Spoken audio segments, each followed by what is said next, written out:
Les professions ont bénéficié depuis des années de nomenclature pour déterminer leurs actions, leur contenu de formation, mais aussi leur implication dans la société. S'il est vrai que c'est les États-Unis qui ont les premiers développé tout un pan sur la sociologie des professions et qui est arrivé dans les années 1980 sur la France et qui n'a pas connu autant effectivement de succès qu'aux États-Unis, mais lorsqu'on redéfinit une profession et lorsqu'on se pose des questions sur le sujet, on revient systématiquement sur le premier rapport 1915 Flexner et effectivement aujourd'hui sur Abbott et les développements effectivement qu'il a pu mettre en route. D'ailleurs, le rapport Flexner a été fait un petit peu pour voir si les assistants sociaux étaient une profession ou non. Et c'est à partir de là qu'on a déterminé un certain nombre de critères qui justifiaient le titre de profession et qui permettaient effectivement d'avoir des avantages, mais aussi des obligations face à la population, parce qu'une des premières choses effectivement qu'une profession doit permettre, c'est d'apporter une plus-value à la société par un service offert. Et chaque profession, et surtout dans les professions de l'aide dans lesquelles nous sommes, et plus largement les professionnels de la santé, nous avons tous une mission qui est définie et qui permet de sacraliser, ce qu'appelle effectivement Abbott la juridiction de cette profession, c'est-à-dire son autonomie face, aux autres professions. Et à partir de cette autonomie qu'elle définit, la collaboration peut se faire pour permettre effectivement de travailler en synergie sur tel ou tel point précis au niveau de la société. Alors si je reprends les éléments conceptualisant la profession de façon simple, il y a quelques critères qui me paraissent importants à déterminer. Une profession d'abord a une formation longue, c'est-à-dire que ce n'est pas quelque chose qui s'apprend en 1 an, 2 ans, mais c'est une profession a un système de formation assez complexe, assez long pour acquérir un certain nombre de compétences. Une profession produit de la connaissance qui est spécifique effectivement à la profession, qui détermine son champ d'intervention et son champ d'application. C'est ce qu'on appelle effectivement aujourd'hui au niveau de la profession infirmière le rôle propre. Donc effectivement, il doit y avoir de la recherche, il doit y avoir, production de connaissances dans ce domaine-là. Un autre des critères, c'est que la profession est régie par ses pairs, c'est-à-dire que c'est les professionnels qui appartiennent à une profession X ou Y qui déterminent un petit peu les directions que la profession doit prendre et surtout qui réglementent l'entrée en profession et la sortie de la profession. Ce qui est assez intéressant, effectivement, de voir, c'est que c'est comme une cellule, une membrane, il y a effectivement des entrées, des sorties, et cette membrane qui est effectivement un petit peu l'ordre, qui réglemente effectivement l'entrée et la sortie de la profession. Donc si on reprend autonomie, production de savoir dans le rôle propre et réglementation de la profession par ses pairs, ces 3 éléments qui aujourd'hui caractérisent, une profession. Je ne développe pas d'autres auteurs, effectivement, comme Dubar qui est extrêmement connu, effectivement, dans la sociologie des professions, qui mériterait d'autres développements. Si je regarde au niveau international et au niveau peut-être anglo-saxon dans un premier temps, on voit effectivement, que la profession infirmière a acquis ses lettres de noblesse, puisqu'elle est indépendante, autonome, elle peut développer ses propres savoirs par le biais effectivement de la recherche et de la transférabilité des savoirs, elle a un impact politique assez important et elle a défini son contrat social avec la population, c'est-à-dire ce qu'elle apporte, la plus-value qu'elle apporte à la société et par là même elle a négocié après donc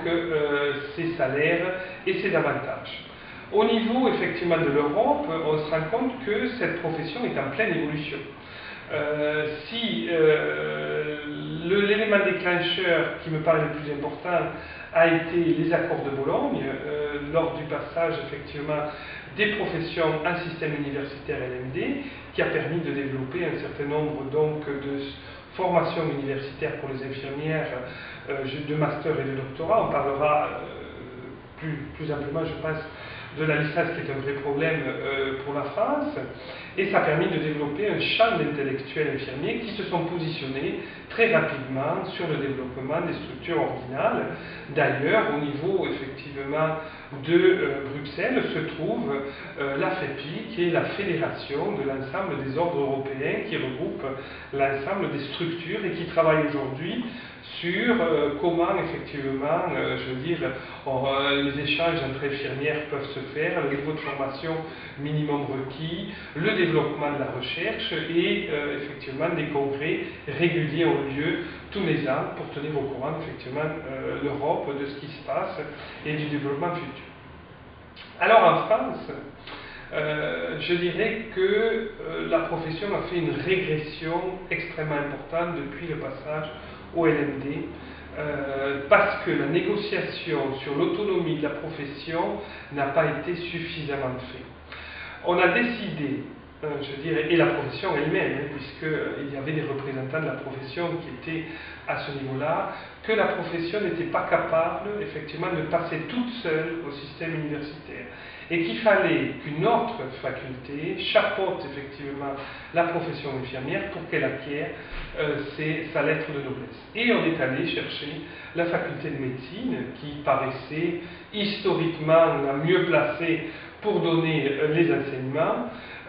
et si bien que la faculté de médecine fait bien ce qu'elle fait, c'est-à-dire que la profession, elle a donné à la profession effectivement les aspects biomédicaux de son enseignement. Et les IFSI ont tenté vainement de développer, la professionnalisation des infirmières